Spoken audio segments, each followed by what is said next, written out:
بسم اللہ الرحمن الرحیم۔ محترم ناظرین اکرام، السلام علیکم ورحمۃ اللہ وبرکاتہ۔ ابرہہ کا مشہور واقعہ۔ آپ صلی اللہ علیہ وسلم کی پیدائش کے سال یمن کے ایک گورنر ابرہہ نے یمن کے مشہور شہر صنعاء میں بادشاہ حبشہ کے لیے ایک شاندار عمارت تعمیر کرائی، جس میں ایک گرجا گھر بھی بہت خوبصورت اور عمدہ بنوایا تھا۔ اس کی تمنا تھی کہ جس طرح لوگ کعبۃ اللہ کی زیارت کے لیے ہر سال جمع ہوتے ہیں، اسی طرح اس گرجا گھر کو دیکھنے کے لیے بھی اطراف و اکناف سے لوگ آیا کریں۔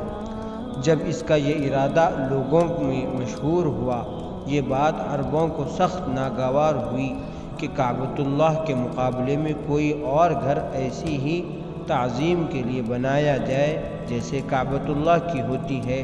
ایک شخص نے موقع دیکھ کر اس گرجا گھر میں غلاظت کر دی۔ اس حرکت پر ابرہہ کو طیش آنا فطری امر تھا۔ ابرہہ غضبناک ہوا اور ٹھان لیا کہ اس کے جواب میں کعبۃ اللہ کو منہدم کر دوں گا۔ اس ارادے سے بہت بڑا لشکر لے کر مکہ مکرمہ کے لیے روانہ ہوا۔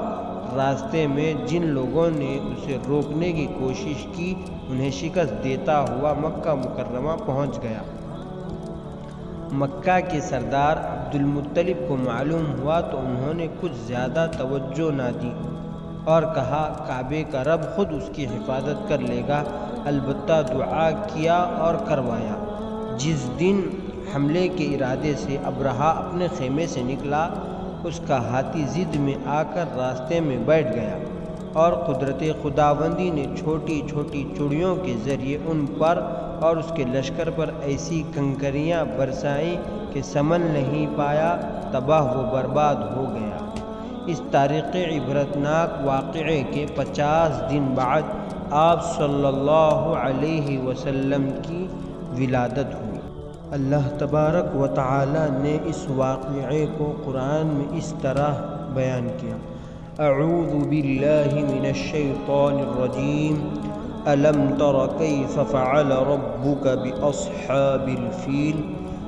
آپ صلی اللہ علیہ وسلم کو مخاطب کر کے فرمایا، اے محبوب، کیا تم نے نہیں دیکھا تمہارے رب نے ان ہاتھی والوں کے ساتھ کیا معاملہ کیا؟ الم یجعل کیدہم فی تضلیل، کیا اس نے ان کی تدبیر کو بیکار نہیں بنا دیا؟ وَأَرْسَلَ عَلَيْهِمْ طَيْرًا أَبَابِيلَ، اور اس نے ان پر غول کے غول پرندے بھیجے۔ تَرْمِيهِمْ بِحِجَارَةٍ مِّن سِجِّيلٍ، جہاں پر پتھر کنکر کی قسم کے پھینکتے تھے۔ فَجَعَلَهُمْ كَعَصْفٍ مَّأْكُولٍ، پھر انہیں کھائے ہوئے بھوسے کی طرح کر ڈالا۔